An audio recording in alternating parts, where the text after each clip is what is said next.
Good morning, Ian Crouch with your 8:30 Hunter News update. The first of 4 community consultation sessions starts today on the controversial Hunter Gas project. There's been significant opposition to the project from Upper Hunter landholders, where the proposed 833-kilometre pipeline will pass through, with many saying they fear it will cause permanent damage to their land. It comes after project proponent Santos delivered notices to affected landholders, apparently advising they intended to proceed with the project with or without consent to enter their land, as it has planning approval from the state government. The Environmental Defender's Office is disputing the legality of the notices. A community drop-in session is being held between 2 p.m. and 6 p.m. today at Hexham Bowling Club. The Coalition for the Protection of Greyhounds says 4 dogs have died this year after racing at the Greyhounds track. The group is stepping up its call for an end to racing in New South Wales, following the latest deaths last Thursday and on May 20. At the May 20 meeting, Tarlee Girl fractured both her forelegs and had to be euthanised, while Cyclone Shirley collapsed and died at the Gardens last week. The animal welfare group says the state government announced a $30 million track safety program in 2017, but there have been more than 1,500 dogs injured this year, a 20% increase since last year. The former after-hours GP access clinic at the Cavalry-Mater Hospital is officially reopening today. The service was closed down 16 months ago due to a lack of continuing Commonwealth funding. The Albanese government has now restored the service with a $28.7 million funding injection. It's expected clinics at the Belmont, John Hunter and Maitland hospitals, as well as the West Lakes Clinic at Toronto, will be open in coming months. A state memorial service is being held today for Newcastle-born artist John Olsen. He was known for his distinctive interpretation of landscape and nature and died last month, aged 95. The Art Gallery of New South Wales is hosting the service. Head curator Wayne Tunnicliffe says some big names will be paying their respects. We're delighted to be able to host this, and together with John Olsen's family, with friends, with the Prime Minister of Australia, Anthony Albanese, with the Premier of New South Wales, Chris Minns, and members of the public are also invited to come along and celebrate the life of John Olsen.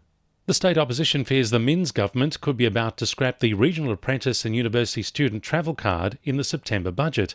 Shadow Minister for Regional New South Wales, Dougal Saunders, says more than 5,000 regional apprentices and students have benefited from the card since the former state government introduced it earlier this year. He says Regional Transport Minister Jenny Aitchison failed to give a direct answer in Parliament last week when he asked her if she planned to cut the program. Dougal Saunders is urging the government to support cost of living measures such as the student travel card.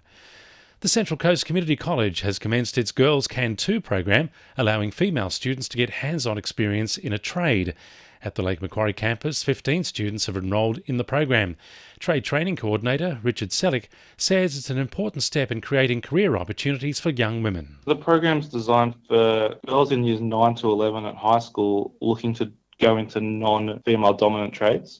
So the program this time is focusing on electrical, electronics, light vehicle automotive, carpentry and heavy fabrication.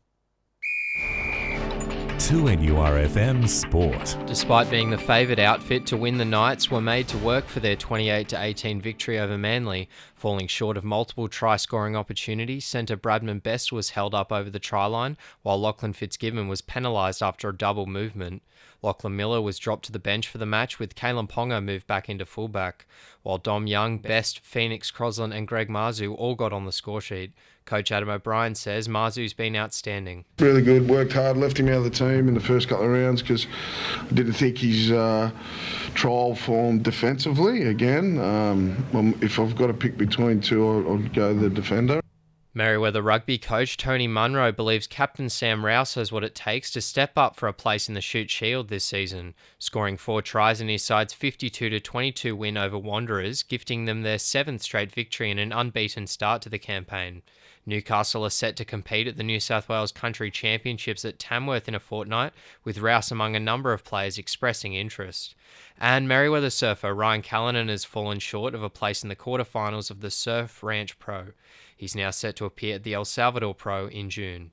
That's sport. I'm Jordan Regnis. And the winning numbers in Weekend Lotto are 7, 8, 22, 28, 34 and 37, and the supplementaries are 1 and 23.